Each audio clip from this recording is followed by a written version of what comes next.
ঢাকার কোন এসি রুমের হোটেলে বসে সমাবেশ করেন, দলের ভিতরে চক্রান্ত করেন, সেই চক্রান্তকে আমরা সাথে আপনাদের দেব।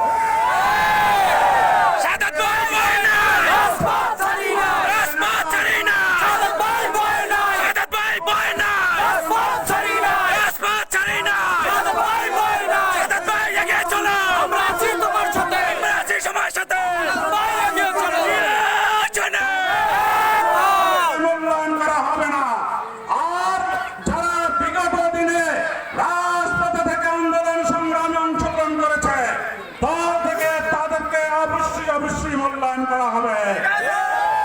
নেতৃবৃন্দ, আমি আশা করব বিগত দিনে হামলা মামলা কারা নির্যাতনকে উপেক্ষা করে আপনারা যারা আমার সাথে রাজপথ আন্দোলনে ছিলেন, আগামী দিনেও আমাদের অদৃষ্ট লক্ষ্য পূর্ণ না হওয়া পর্যন্ত আপনারা সবাই আমাদের সাথে একত্রে রাজপথে থাকবেন, এই প্রত্যাশায় সবাইকে ধন্যবাদ জানিয়ে আমি আমার বক্তব্য শেষ করছি। জিয়ার সৈনিক